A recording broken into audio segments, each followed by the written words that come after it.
if you're going to lead, right? If you want to be in a position of leadership, that requires a forward thinking, right? It requires a perspective and a willingness to go first, and which is often, a feeling of like, I'm saying the thing that no one else is saying, right? The emperor has no clothes, or I'm noticing and I'm picking up on these things, but it's not what is common. And it's also a process of trusting deeper, and a willingness to be that person, to say, this might sound crazy, or everyone might not quite be on board with this, or I can feel that we're all maybe not quite ready to receive this truth, but it's what is needed. Hello, my loves, and welcome back to Create Your Life. I am your host, Simone Leah. So I just wanted to let you guys know that today's interview is actually an interview that I recorded about a year ago when I ran an online event called the Soul-Led Entrepreneurs Summit. It was a really, really, really wonderful event. I had some beautiful, amazing speakers talking about things like connecting with your intuition and how you can use that in your business, how to do Facebook advertising, how to do marketing as a soul-led entrepreneur, all of these cool things to do with business, entrepreneurship, and actually also spirituality and connecting within. And so these interviews were so wonderful that I really wanted to be able to share them with you now. So if when you're watching this, you see or hear the word Soul-Led Entrepreneurs, this is still the Create Your Life show, but these interviews were just too good for me to keep to myself any longer. So I really, really, really hope you guys enjoy this interview, and I can't wait to connect with you again soon.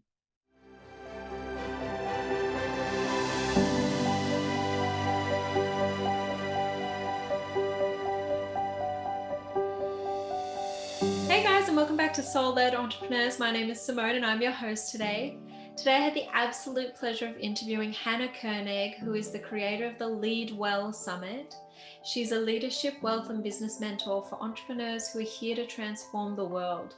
So it was a really amazing conversation today about transformational leadership and what being a disruptor is, because that's kind of a buzzword that's flying around at the moment.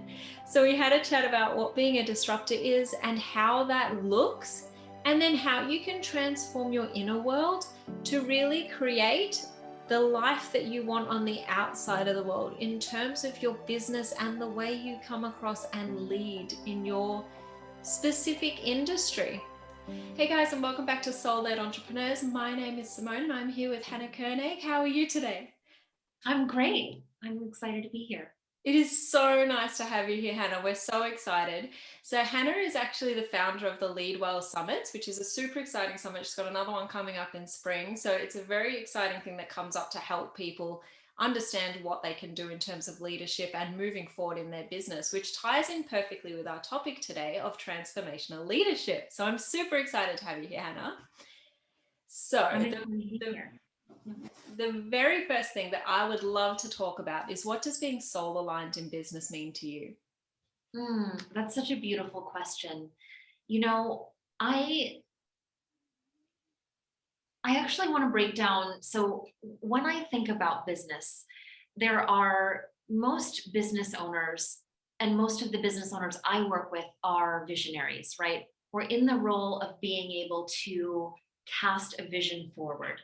And this is really essential to your leadership, but it's also really essential to the way you operate as a CEO. So if you think about your business as a vehicle, and you think about your vision as the destination, your mission is you on the journey. And there are a few things that are necessary to get you to your destination of your vision, right? So there is your business, which is the vehicle, right? If we think about the word vehicle, a vehicle is an agent of transmission, right? This is the thing that's going to transport us into our living vision, our living legacy. And then I like to think about wealth, or your resources, being well resourced, as the fuel. I like to think about leadership as you in the driver's seat. And then spirit or source is your GPS system, right? So being soul aligned for me in my business, for me in the businesses that I help support and navigate is really about our ability to allow ourselves to be guided and led by what is deeper and truer than our human mind and our inhibitions. Yeah. I literally love that. I literally love everything you just said. Like, that is just such a beautiful, succinct way of just saying what being soul aligned in business is. And I love that you used the breakdown of being a vehicle with the fuel and the GPS. And like, I've never heard it explained like that. And I just loved it. So thank you so much. Mhm. So diving into the topic of transformational leadership, there's a word that's getting thrown around so much lately, and it's the disruptor word. What is being a disruptor even mean? Yeah. So, I mean, disruption, right? We think of like a volcano maybe. I don't know. What do you think of when the word disruption comes to mind? Like first word. What is your response? Like Someone who or something who just comes in and like shakes everything up. shakes everything up. So for I work with a lot of women. I work with a lot of people of marginalized identity. And there's an awareness that many of us have that we are existing in a time where it's very clear that a lot of traditional systems and structures not only are not working, but they were actually not designed to work in a way that supports the thriving of the collective. And disruption is a powerful force. Disruption is often thought of as something that's catastrophic, right? Like, oh, it shakes something up, like a bull in a china shop, like a volcano, like an explosion. But this same force can be harnessed for good. And often we find ourselves in position when we are in leadership, when we are learning the languages of justice, when we are learning the languages of liberation, when we are trying to progress and create a movement that better suits the needs of people, disruption is necessary. So it's not just a buzzword, but it is an energy, and it is a way of operating within a system that allows clarity and is sometimes a mix of what is very incredibly challenging and very necessary. And so in my coaching style, this looks like a willingness to speak the truth, even if it's uncomfortable, right? A willingness to zoom out and to see what's going on and to say, I know that this is the way. And I know that abiding by this way would make everyone feel polite and fine, but it's not going to create change. And being an agent of disruption doesn't mean that you have to come in guns blazing, but it does mean you have a deeper commitment to what is necessary and to what is true and to what is right and to what is going to best serve the greater good. And that often means there's going to be a little friction, there's going to be a little heat, there's going to be a little tension. And we have the power to be culture changers. We have the power to walk the fine line between what is working now and what we know is not sustainable and what is going to work long term. And often I see with people in positions of leadership or who are navigating business with big vision, with great vision, who want to have true impact, that it's one of the most necessary roles we find ourselves in. Because we often think, we want to honor the old, we want to honor the torch that is being carried, but you see this through generations, right? Through early iterations of feminism, right? Or ways things were being done that worked for a time, that were revolutionary for a time, and then the times change, the consciousness evolves. So when I think about disruption, I think about it as a rite of passage, as a responsibility, a sacred responsibility, and a deep commitment to truth and to justice and to liberation and to conscious evolution.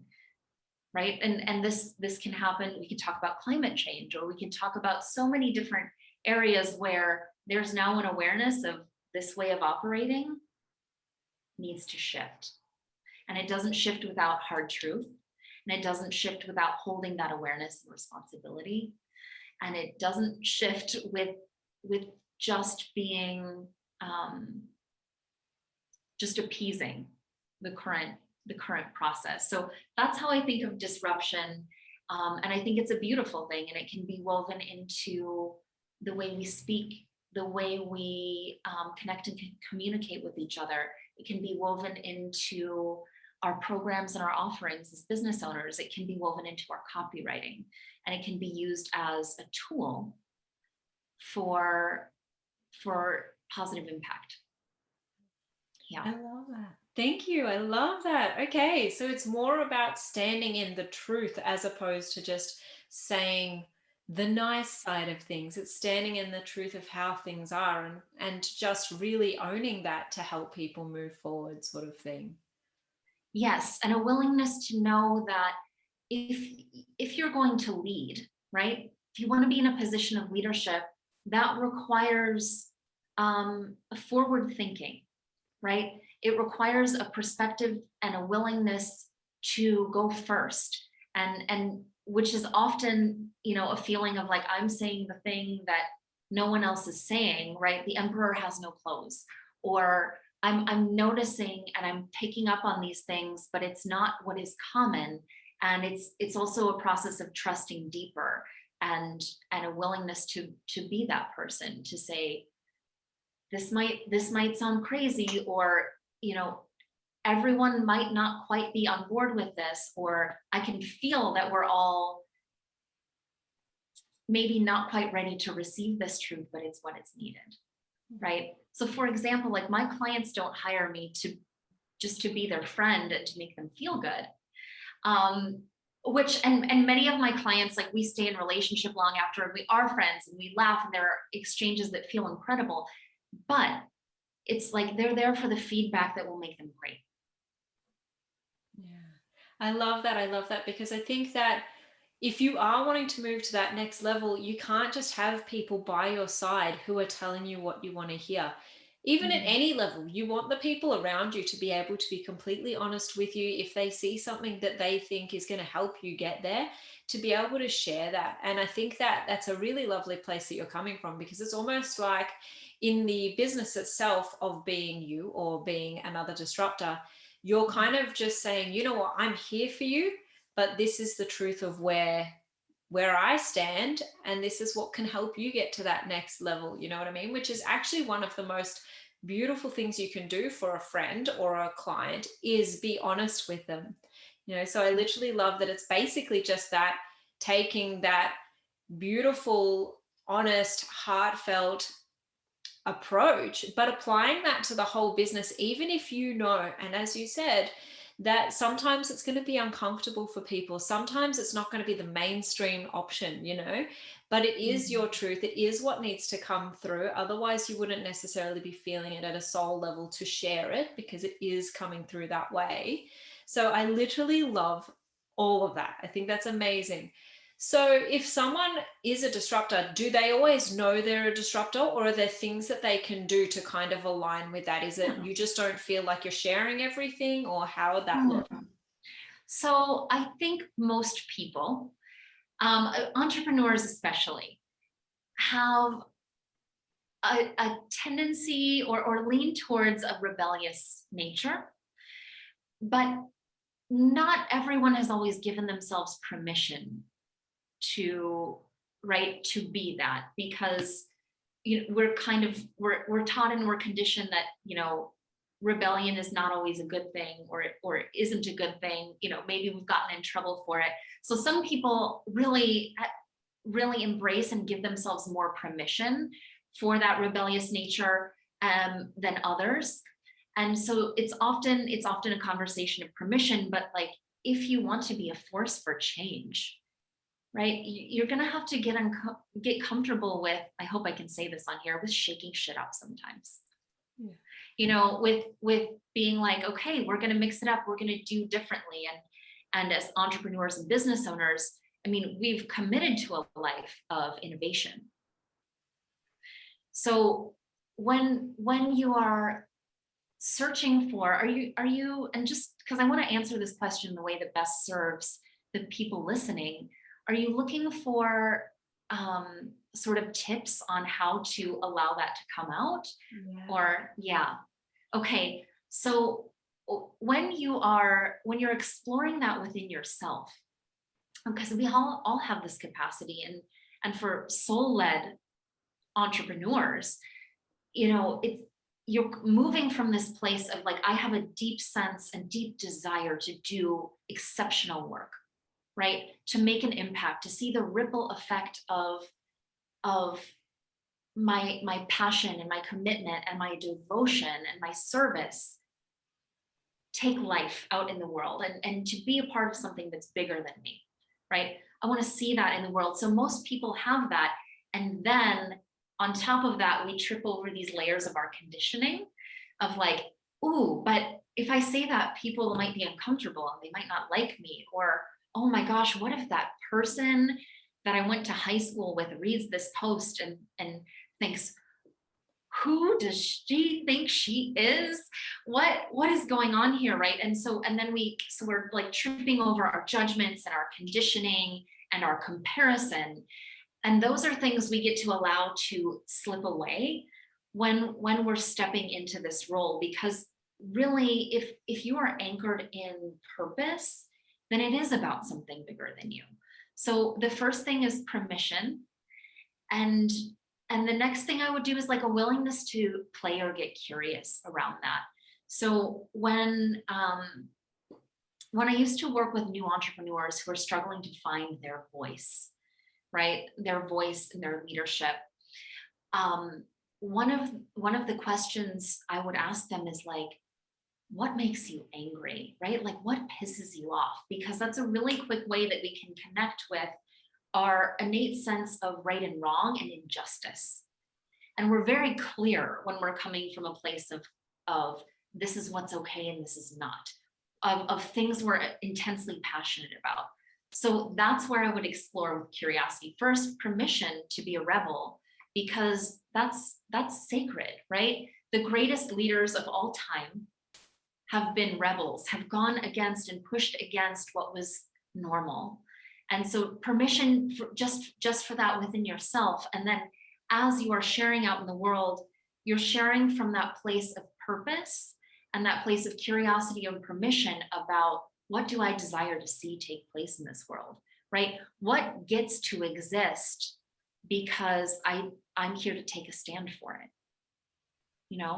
And when we connect with those truths, it becomes less personal, right? It's less of a me conversation, it's more of a we conversation. And that creates a lot more space to show up in that power and to serve from a place of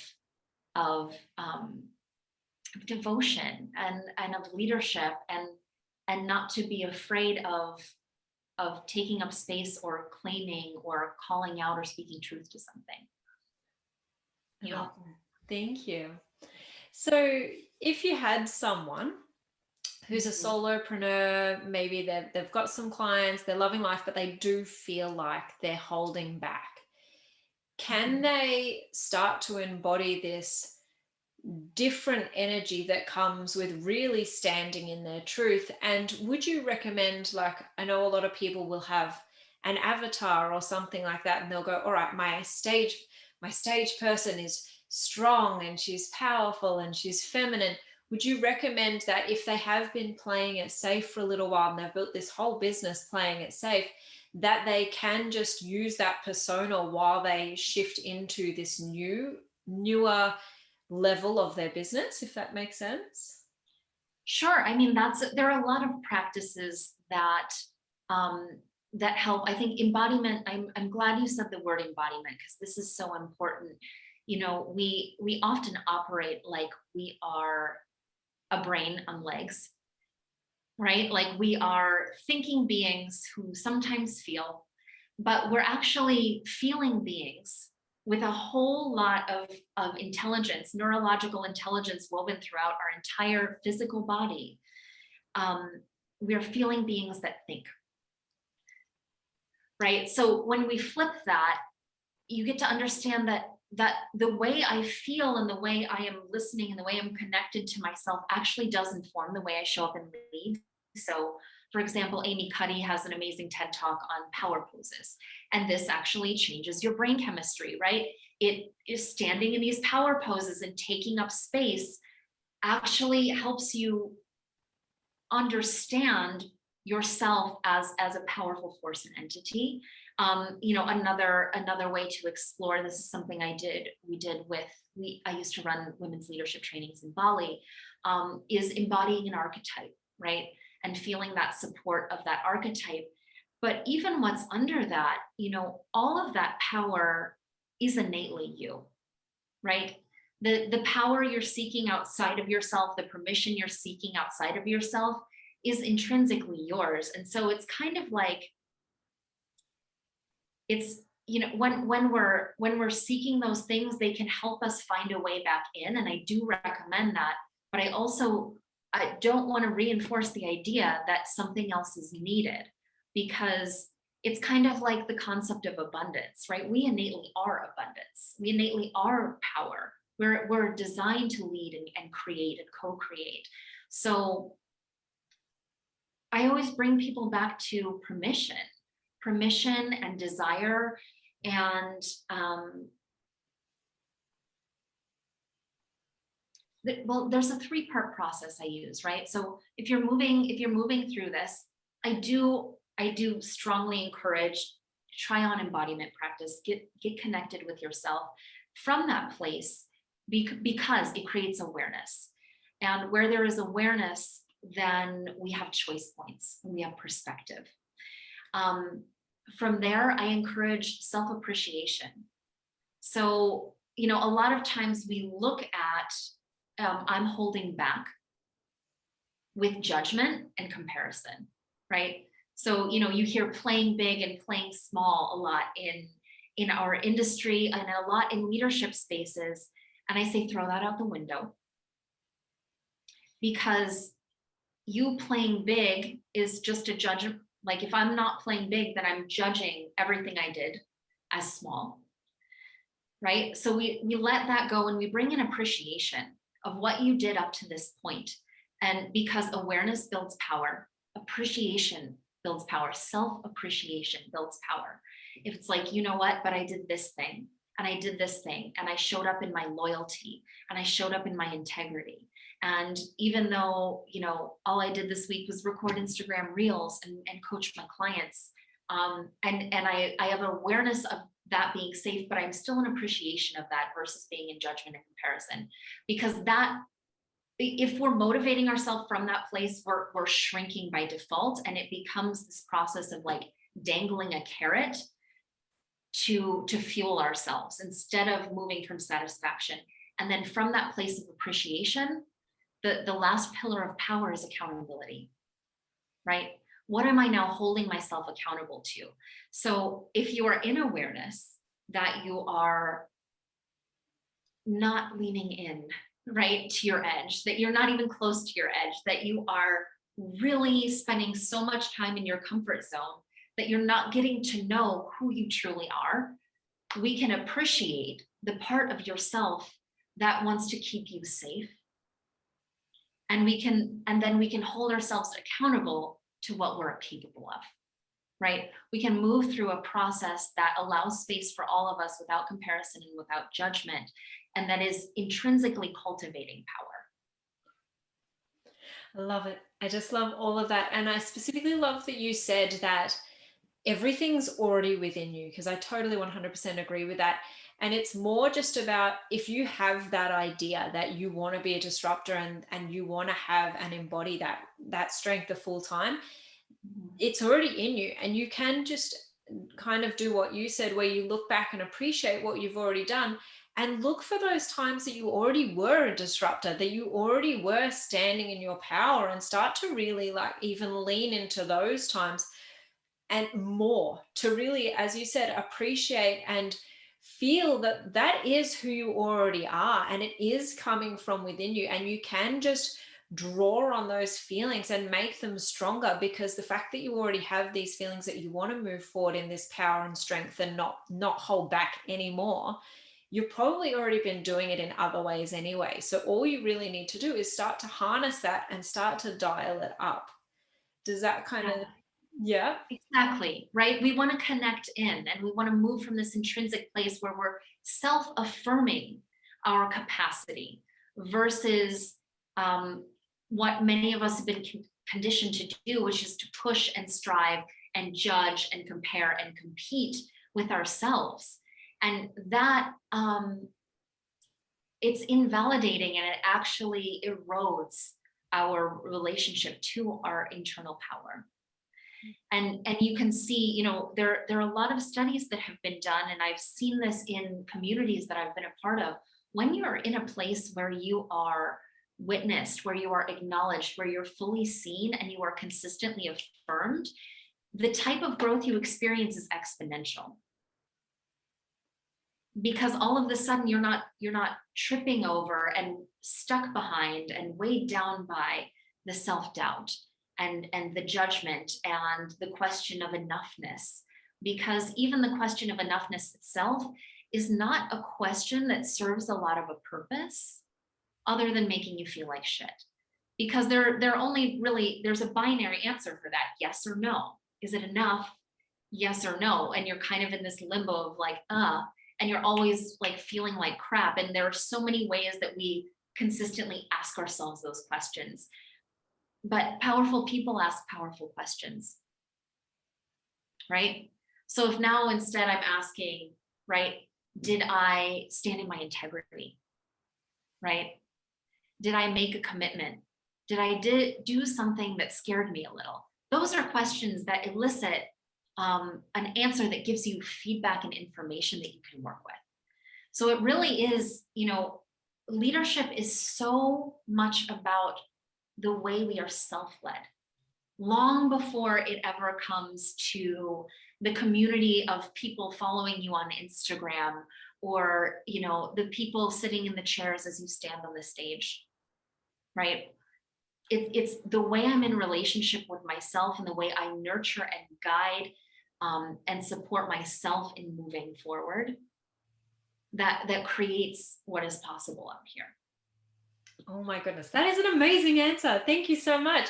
Yeah, I totally resonate with the fact that you're just switching your perception of am I good enough or am I not good enough to asking better quality questions that have that higher vibration, and they don't have that black and white yes or no answer. You can just kind of be like, have I done something that makes me a little bit afraid today, or a little bit out of my comfort zone? They're questions that are going to help you move forward. They're not questions that answer to these lower vibration and negative feelings about who you are and, all of that sort of thing. So I love that for someone who is potentially going through some of that mind talk, it's just a simple case of changing out and asking more higher quality questions to yourself, so that on your inside, you're coming from a more grounded and connected place to move forward externally, if that makes sense. Literally. Absolutely. And literally. And they're questions that build momentum, right? We're building the relationship. We're cultivating that leadership, right? That is innately part of us. And then we're allowing it to shine out because you're asking questions that build momentum. So tonight, right, Simone, you can go to bed tonight and you can say, I did something that was a little out of my comfort zone, right? And you get to give yourself a yes. Right? You get to go to bed with yeses instead of just question marks and maybes, right? That question of enough is like, ooh, like, I don't know. What does that even mean? Right? But tonight, did I do something that scared me? Did I do something that is supporting my greater vision or mission? Yes, yes, yes. You're building that muscle of this is who I am and this is what I stand for. And you're able to reflect back in a way that you start to feel the momentum of a day's effort, which, may or may not seem like you did a lot. I love that. And I also think that it's important for people to understand the difference between a good question and a bad question. When you say, am I enough? Was I enough today? It doesn't feel nice. Whereas you say, did I do one thing that moves me forward today? It's a fun question. You kind of get that little bit of excitement, and you kind of get really connected to who you are and what you want to do when you ask that question in a moving forward kind of way. So I think if someone is thinking to themselves, well, how do I know what's a good question or a bad question? It's a question that helps you to feel expansive and open in the moment. Like, how would you answer that, of knowing what's a good question, a bad question to ask yourself? Yeah.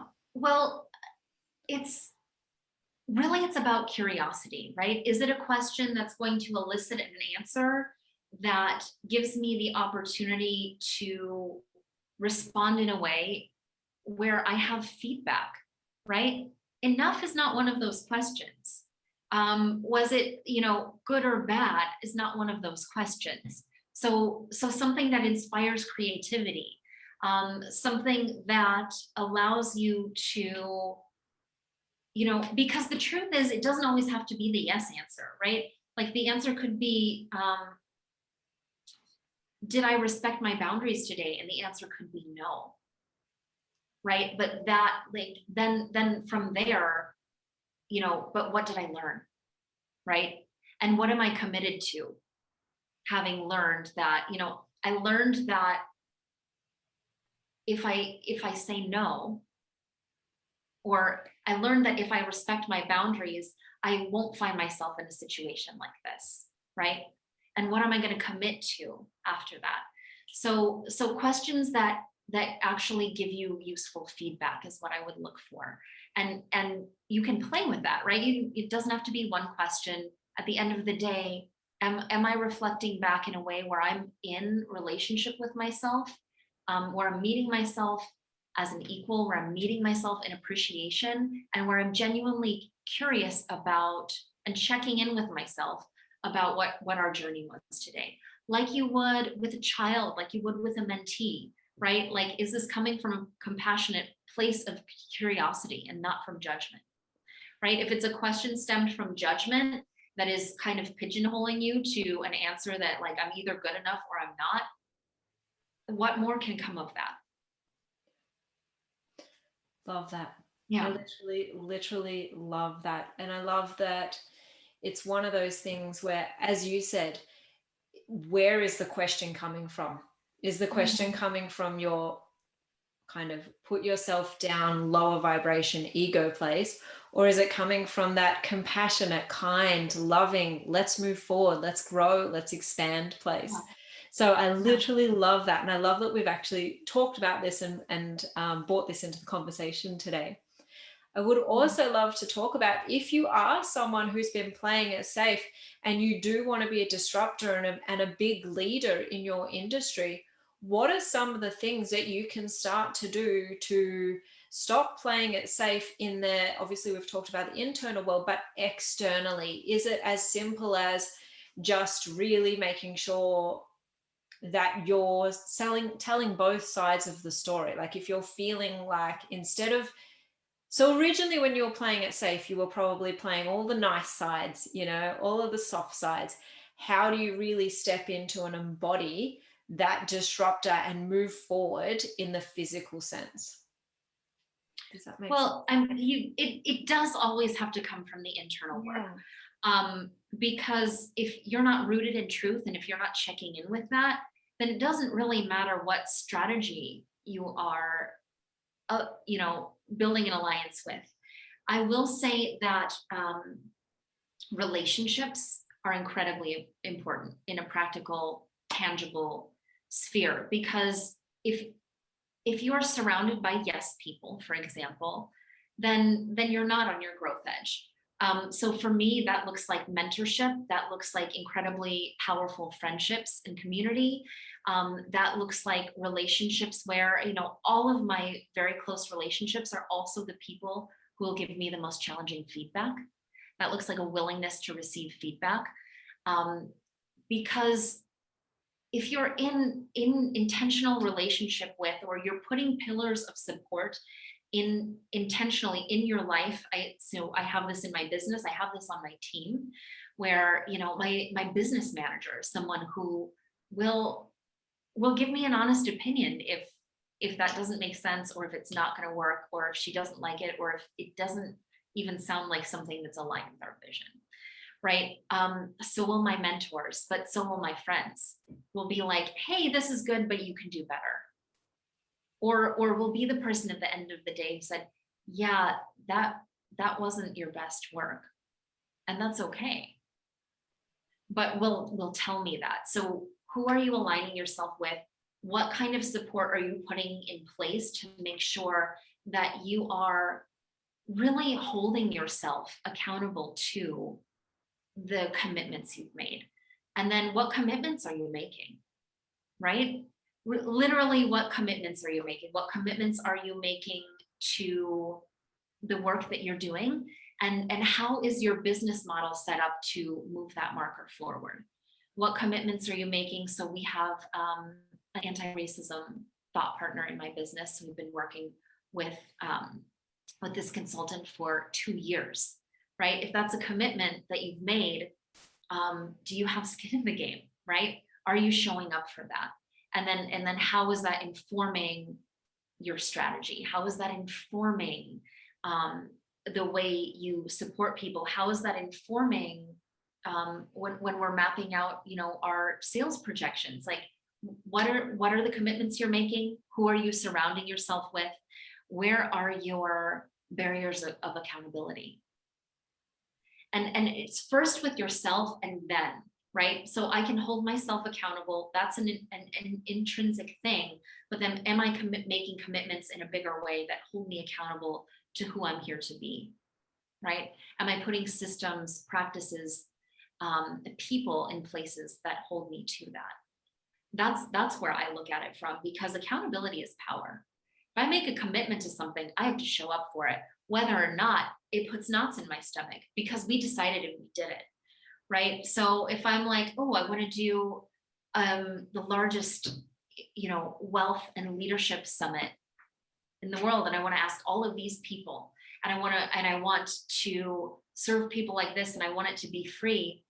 When we start making a commitment, all of a sudden there's a lot less space for my fear and insecurity, because it's not about me, right? Because you know what, I'm going to show up for that interview because I paid the tech team, and I told the people, and I sent the emails, and now it's out there. Yeah. Yeah. I love that. I totally love all of that, because I feel like you actually touched on multiple little tips there that have so much growth and expansion in them for us to continue on with. But yeah, like you said, it's honoring those commitments to yourself, getting that feedback, and really making sure that you are just supporting yourself in the best possible way, which is by surrounding yourself with those people who are going to be honest with you and help you grow and move forward, and the best conversations you have with anybody are going to be those conversations that leave you feeling expansive. They don't have to be completely aligned with you. The best conversations are going to stretch you that little bit, and just knowing and having that support network around you, and then making those commitments to yourself, as you said, and allowing yourself to show up, once that decision's made as well, like for you with the summit, for me with the summit, once that decision's made, once that first email goes out, there's no turning back, which is great, but also the energy's shifted, because it's a definite decision. You're not sitting on the fence anymore. It's already starting to get that momentum and that moving forwardness. So even that, I think, do you think that in transformational leadership and powerful leadership and being a disruptor, that even something should shift in the amount of time it makes you to take a decision? For example, there'll be those people that are like, I'm going to bring this into my business in 12 months time. If that's something you can just, or you're going to decide in 12 months time whether you're going to bring that in, do you even think that maybe just making those sort of decisions faster and going, you know what, I'm going to bring that in, but I'm not going to bring that in right now, so I'm going to let that go and look at it in 12 months time? Do you think even the speed at which you're making those decisions will affect the energy and your capacity to lead? I don't know that it's so much about the speed, but I will say decisiveness is very powerful. And and committing to the things that help you drop into that, right? That bring you into your knowing. That's why I love that this is about being soul led, right? As I need to be dropped into my knowing to make decisions. And then I need to make decisions that hold me accountable to what I'm committed, that hold me accountable to my vision, right? If I want to be an agent of change, what does that change? And what is it that I'm serving forward? And then how am I doing that? But I don't know that it's not always about making decisions, because there are times when the vision for Lead Ball came through, right? It was clear, it was crystal clear. And it was like, wow, that's going to be a lot of work. Let's do it. Right. I knew. But before that, I could have made a dozen other small decisions, or big decisions that weren't from a place of like, oh, I'm getting the green light, this is what we're moving on. And so sometimes there does need to be space, right? But what I will say is, when you are in active leadership, when you're leading a team, when you are serving a community, when there are 1,000 people waiting for the next day of interviews to come out, or whatever, you're not sitting there battling it, spending all your time indulging your self-esteem, right? Like, there are certain commitments that need to be made. And part of being in leadership is that willingness to show up and make the call, right, in the moment. So I don't know, it's like all the decisions don't have to be made quickly, but they do have to be made from an intentional place, because in leadership, you're a steward, right? You're a steward of your resources.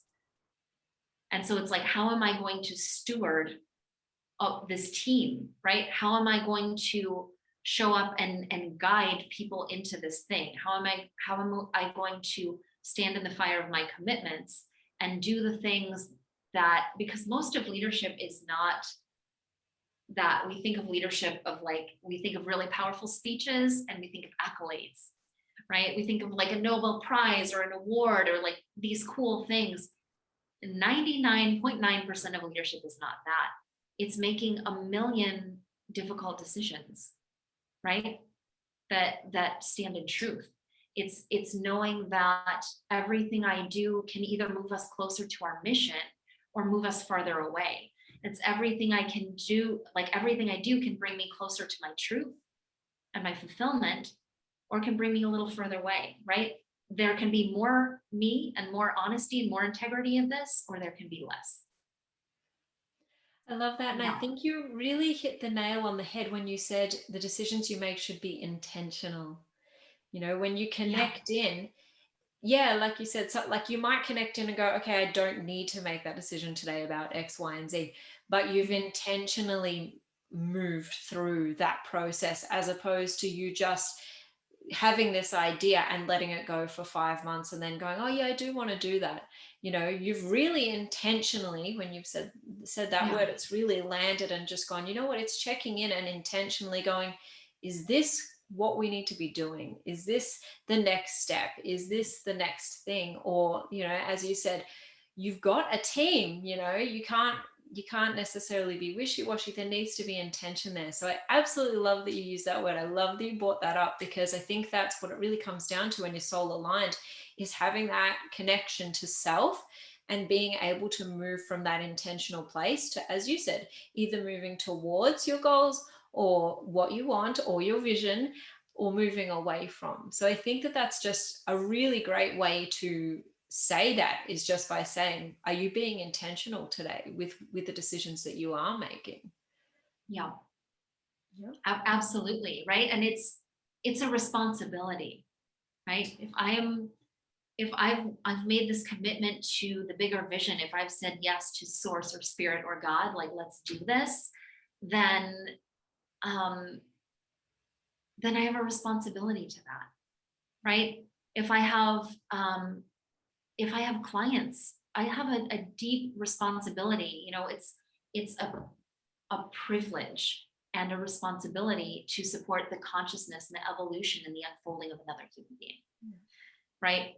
Even if it's just in helping them create consistent, whatever, cash months, you know, like even when it's those standard things, it's like I have a responsibility to see you, to see all of you, and to see what you're capable of, and to know you as that, and to mirror that back to you.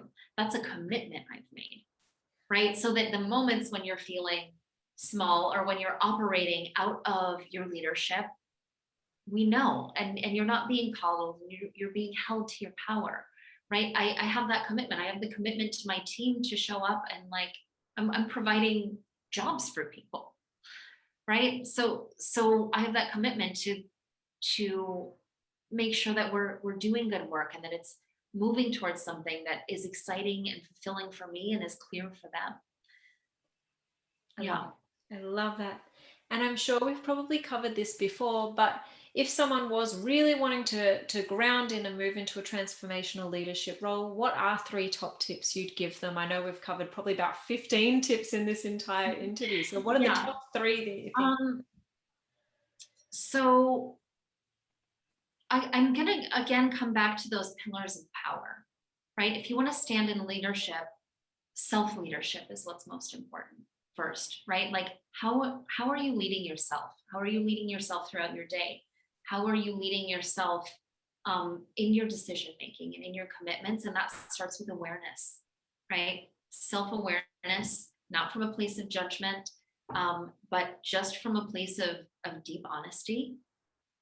And then appreciation and acknowledgement for where you're at, and then accountability. If we want to build leadership, if we want to build power, if we want to do great work, that can't exist without awareness, and it can't exist without accountability. It can exist without appreciation, but an acknowledgement, but it doesn't work as well, not nearly as well, right? It's not coming from that soul-led place. Right, it's coming from, you know, there's an amazing mathematician, she was on the Leadwell Summit, Dr. Eugenia Chang, who wrote this book called X plus Y, and in it she talks about these 2 character, she defines leadership through character instead of, you know, a lot of times we hear it as like masculine and feminine, but she talks about ingressive leadership, which is this traditional kind of model where it's like, I speak, you listen, I stand, you sit, I say, you do. It's rugged individualism. It's very like self-directed. It's very power over. And then she talks about congressive leadership, which is power with and power to, right? It is alliances and partnership and unity and community, and we can have a congressive leadership model even within our relationship with ourselves. So that's how I lead, and that's how I lead with my clients. That's how I lead in my communities. It's, you know, I'm here to be a partner. I'm here to stand with you. I'm here to take a stand with and for you. I'm here to make sure that you are not experiencing power through me, but you're experiencing power through yourself. And so if you're wanting to step into leadership, it is about cultivating deep awareness. And I strongly encourage appreciation and acknowledgement of yourselves and those around you, and then fierce accountability. With those 3 things in place, you will be in leadership, right? You will have no choice but to be in leadership. And we have opportunities for leadership even when we think that we don't, right? Everything is an opportunity for leadership. You can have an opportunity for leadership in line at Starbucks. You know, you can have an opportunity in leadership in your home as a parent, in the kitchen, right? And of course, when you're taking up space in online, when you're building community, and when you're putting your work out into the world. Yeah. I love that. And I think that all 3 of those things are so applicable to anyone, any day of the week, as you said, in any situation. So I think that's really amazing. And it's those little things that if you can embody them, as you said, in the line at Starbucks, then you're going to really be embodying them in everything. You're going to be embodying them in your business. You're going to be embodying them in your home. So I think that they're just 3 really great things that people can get really conscious of that will help move them forward. If someone did want to start on a transformational leadership journey, is there like a recommended resource that you've come across that you would love to share? Mm. Wow. I mean, I have so many influences, so many mentors, so many people who guide me in my work. Um, and just to, I'm going to come back to this in a second, but I just want to speak to, what we were just talking about. It's a practice, right? And so even in recommending resources, these are things that fuel me. It's a practice, it's a way of being. So if I am practicing at Starbucks, if I'm practicing in the kitchen, if I'm practicing in, having a conversation with my partner about our finances and our goals together, if I'm having a conversation with a friend about boundaries, if I'm practicing leadership there, then I'm well equipped and that I'm building muscle memory and I know how to respond when I'm actually faced with bigger, more challenging leadership. And so even in sharing resources, like it's an evolution and it's a practice. I right now, one of my mentors, I'm going to recommend Allison Bird, BYRD. She's an incredible teacher and educator. I love, and my other recommendation is actually, this is not a specific resource, but is to seek inspiration in industries outside of your own, right? Because we can tend to create, so for example, right, I work with a lot of coaches, but I also work with a lot of entrepreneurs in other fields. And when I'm working with people in the beauty industry, often they're spending all their time with other people in the beauty industry. Or when with coaches, it's like they know all of the coaches and all of the people in the coaching world. And you will greatly expand your awareness when you are also tapping into what are people doing in corporate, what are people doing in community building and community organizing. How can we learn from people who are not doing what we're doing? Because that's where we create space for innovation and inspiration. And if we're only looking to the people who are parallel doing, something similar or adjacent to what we're doing, we're not inspiring ourselves in the same capacity. We're not bringing in opportunity for innovation. We're seeing a lot of the same. So diversify your resources. Definitely check out Allison Bird. She's a beloved mentor of mine, and commit to it as a practice. Right. I love that. And it comes back to what you were saying earlier about having that curiosity, not just in questions, but in life, like having that curiosity. Okay, well, I'm in the coaching industry. What are the people in these other industries doing? Like having that curiosity as you go through life in general, which I think is a beautiful quality for anyone to have, to be honest. So yeah, I love that. Thank you so much. So where can people find you? So I'm most active on Instagram at I am Hannah Koenig. So you can find me there. You can also, we will be running, well, in the spring. So in the spring over here in the Western Hemisphere, in probably April or May, we'll be doing a new iteration of the Lead Well Summit. So the first round, we had over 25 world-renowned speakers, best-selling authors, award-winning humanitarians. We just had an incredible lineup, and you can actually, I think that's available for purchase. It's under $100 on my website, hannah-koenig.com. Hang out with me on Instagram. You can register and join us for the next iteration of the Lead Well Summit. You can hear from me on my email list. And definitely reach out. I strongly encourage you, you're absorbing all of this amazing information, to come just jump in my DMs. Don't be intimidated. Share your top takeaways. I'm always here to connect. Amazing. I love that. Connection is where we're all at. So I literally love that. Thank you for being so open and connecting with us and sharing your truth and helping us move forward and expand on the whole as a collective. Thank you. You're so welcome. And I just want to acknowledge you for putting this together. And I know firsthand and have been behind the scenes of many events of this size and scale. And the work that you're doing is really necessary, and the conversations that you're having really matter. So I just want to acknowledge you for putting all of this together, and for your commitment, and for standing in your leadership, and for meeting your edges, and for defining your expression of disruption. Yay, thank you. It's amazing. So I really appreciate it. And I'm so grateful for the opportunity to talk to people like yourself who can help everyone expand. So thank you so much, Hannah. It's been amazing. You're so welcome.